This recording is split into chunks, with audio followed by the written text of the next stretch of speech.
Bonjour à tous, je suis Gilles Mansillon, je venais vous saluer aujourd'hui, j'espère que vous passez une bonne journée, c'est le début de l'été, on espère que cet été va apporter du salut, de la libération, de l'abondance, on va trouver les résolutions, on va pouvoir se concentrer sur les choses importantes parce que il ne suffit qu'une seule minute de doute pour tout remettre en question tout le flot de la vie. Donc c'est assez délicat. Alors je vais parler aujourd'hui de l'idée que la vie peut être un restaurant, un buffet ou la cuisine, et aussi parler des âmes sœurs, des âmes jumelles, et quelques idées philosophiques sur la société. Je vais tirer quelques cartes. Alors, l'idée, c'est que la vie, c'est un peu, si c'était un restaurant, c'est un petit peu comme on vient, on s'assoit à table, puis on commande des choses, on émet des désirs. Et ma mère disait toujours, quand on émet un désir, quand passe une commande au restaurant, on va pas toutes les 10 secondes checker en cuisine, est-ce que vous n'avez pas oublié ma commande? Donc il faut être assez patient le temps que la cuisine arrive. Et il y a des plats qui sont plus longs à préparer que d'autres. Donc, ce qu'il y a, c'est que des fois, on a commandé un plat, puis on voit tous les autres plats, les gens qui mangent, et nous, on a faim, mais notre plat n'est pas arrivé, et donc on se dit, est-ce que ça arrive? Puis peut-être des fois, c'est rare, mais enfin, le serveur revient en disant non, mais il y en a plus que vous avez demandé. Et mais enfin bon, c'est très très rare, parce que la vie, de toute manière, dira toujours oui, donc il faut essayer de se concentrer sur les choses positives. L'idée aussi, c'est que si la vie, c'est pas un restaurant où on attend d'être servi, on peut aller au buffet. Le buffet, il y a toutes sortes de choses, toutes sortes de plats à consommer. Euh, et chacun se sert, il prend ce qu'il a besoin, ce qu'il veut. Ce qu'il faut, c'est respecter le choix des autres. Bon, moi j'aime ça, ce plat-là, mais les autres, ils prennent autre chose que moi j'aime pas, et on a peur que ce qu'ils prennent, ça tombe dans notre assiette. Il faut laisser prendre, chacun doit prendre ce qu'il a besoin, ce qu'il a envie de manger, ce qu'il a envie de consommer au niveau des idées aussi. Hein.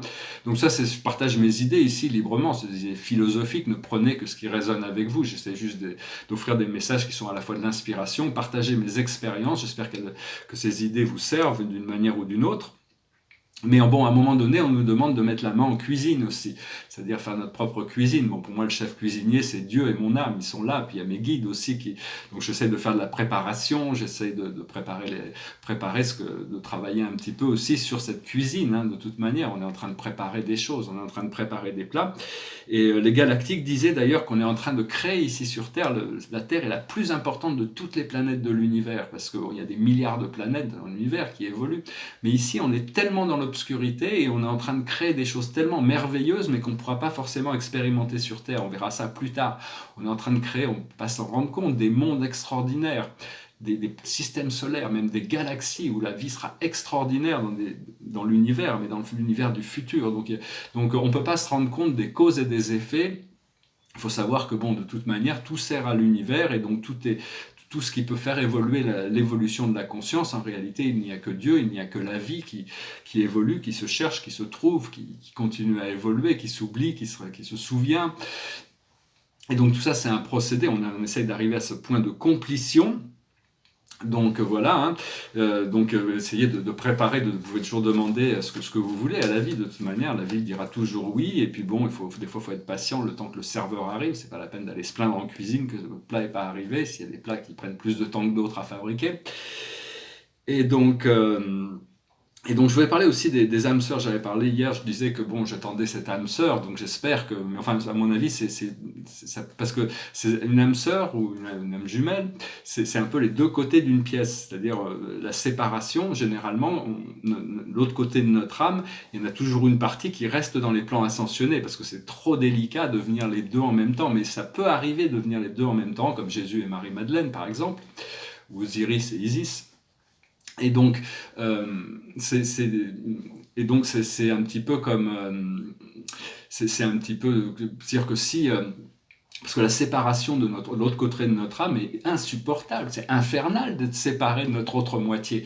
Mais même si, parce que la vie terrestre est tellement courte que dès qu'on a fini notre vie terrestre, on se réunifie. Mais il est possible d'avoir pris des contrats d'âme où les deux parties de notre âme se sont incarnées pour se retrouver dans le monde terrestre.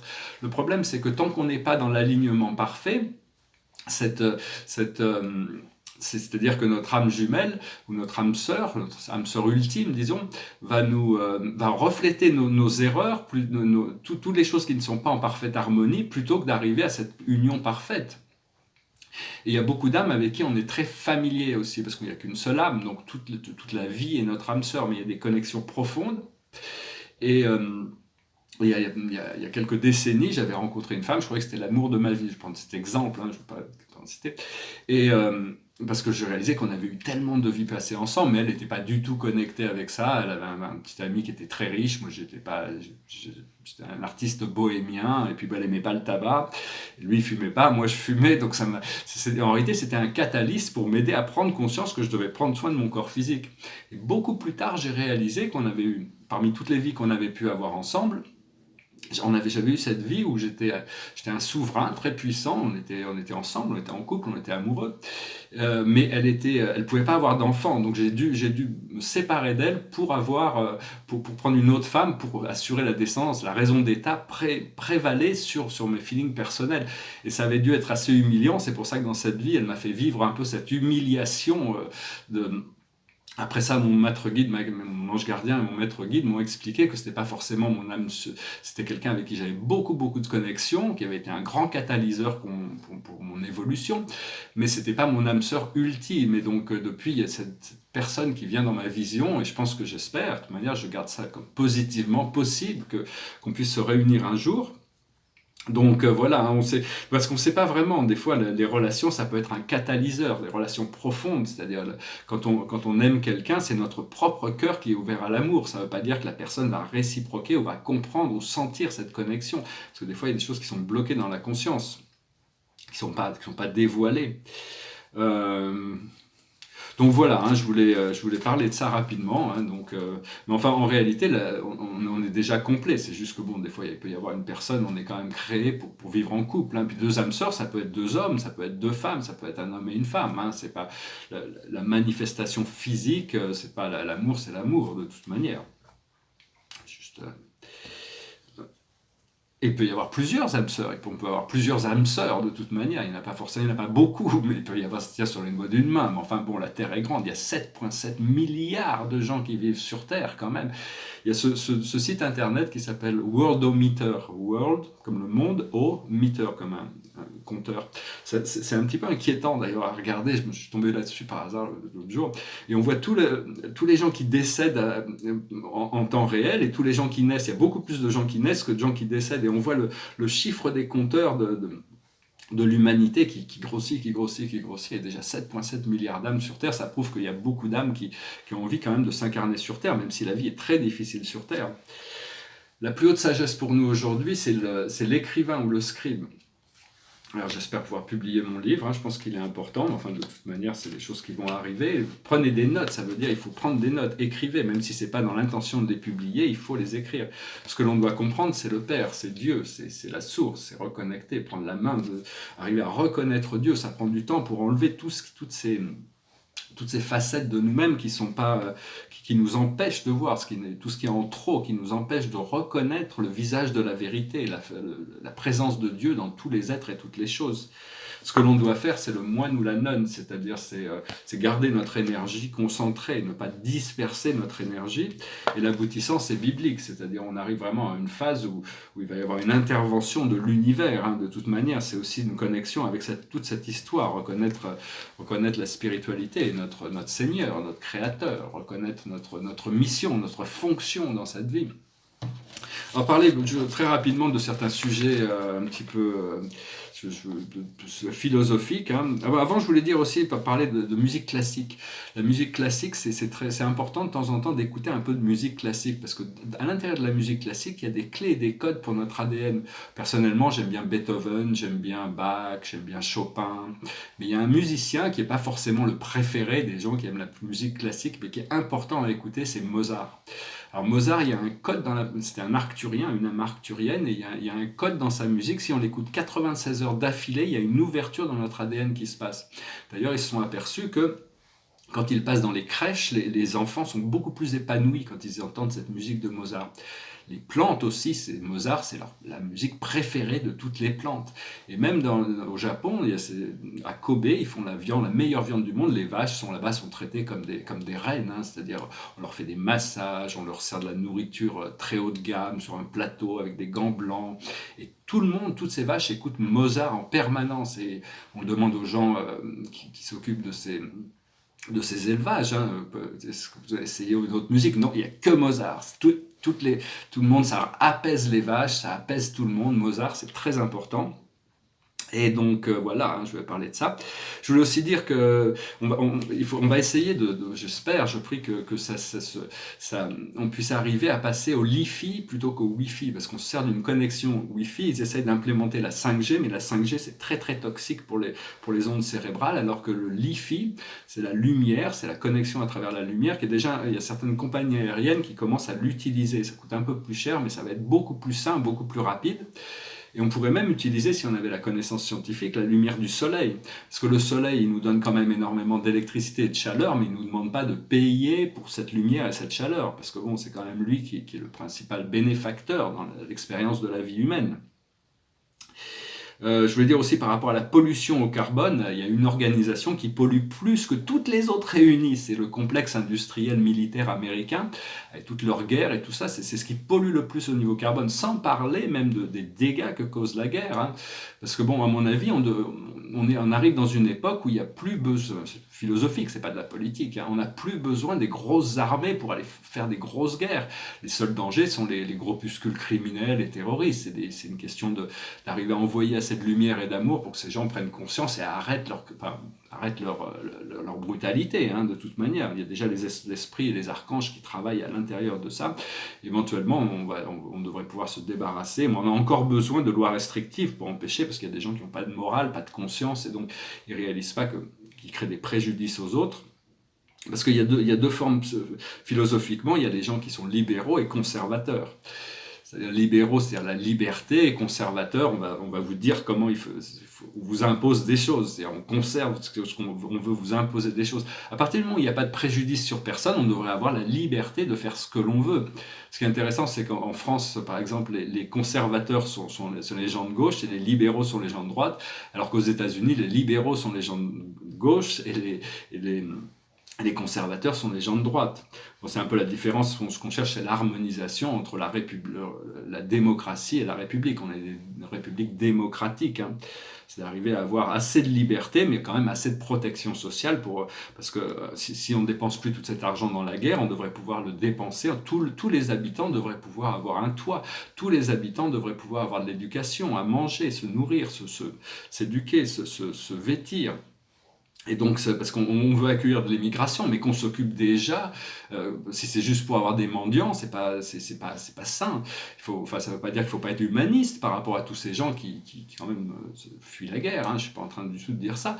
Mais enfin, bon, il y a besoin, chaque État devrait pouvoir nourrir complètement, de s'occuper de toute sa citoyenneté et toute sa population.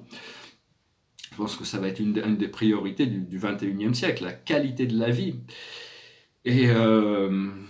Et donc, juste une dernière petite note que je voulais faire, je voulais dire, c'est un peu intéressant. On espère qu'il y a 2 bateaux qui ont été attaqués dans le golfe d'Oman, donc on espère que ça ne va pas escalader dans une guerre entre l'Amérique et l'Iran.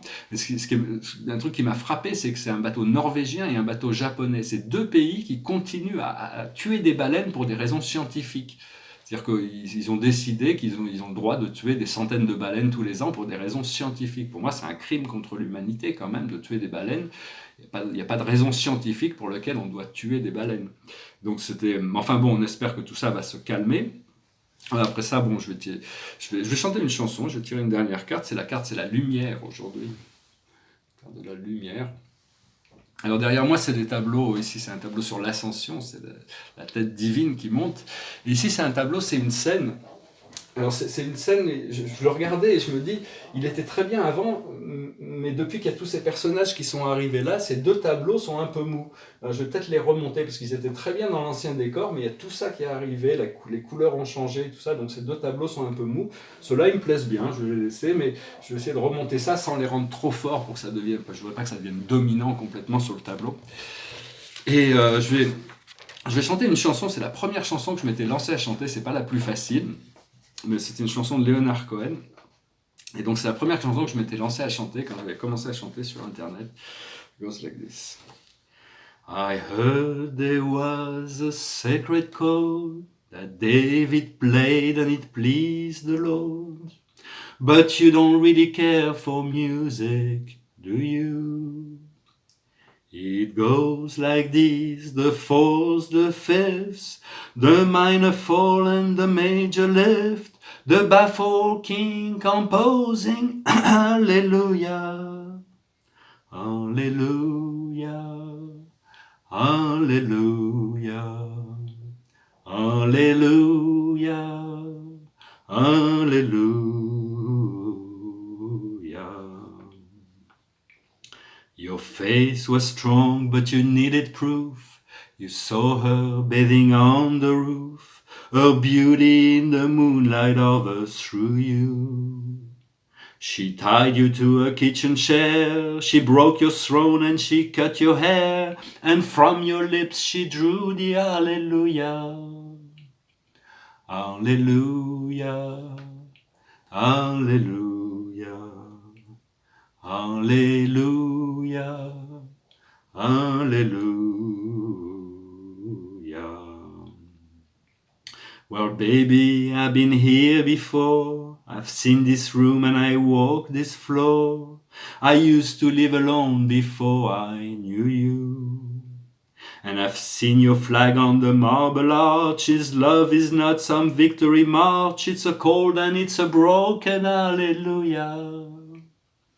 Hallelujah, Hallelujah, Hallelujah, Hallelujah. There was a time when you let me know what's really going on below, but now you never show it to me, do you? And remember when I moved in you, and the holy dove was moving too, and every breath we drew was hallelujah, hallelujah, hallelujah, hallelujah, hallelujah. Well, maybe there's a God above, but all I've ever learned from love was how to shoot somebody who outdrew you. And it's not a cry that you hear at night, it's not somebody who's seen the light, it's a cold and it's a broken hallelujah. Hallelujah, hallelujah, hallelujah, hallelujah. Voilà, je vous remercie d'être resté jusqu'à la fin. Je vous remercie d'aimer, de partager, de souscrire, de commenter. Bon là, je sais pas encore. Je vais voir un petit peu. Là, des jours, on voit des choses et puis d'autres jours, ces choses peut être, c'est des jours plus difficiles que d'autres, donc on doit les gérer. Je verrai bien. Là, je sais pas, je me pose pas, je ne pas trop me poser de questions, de rentrer dans le doute, de toute manière. Et donc voilà, j'essaie de revenir à vous prochainement. Je vous souhaite une excellente journée. Je vous souhaite un excellent week-end. Et puis je vous dis à bientôt. Namasté.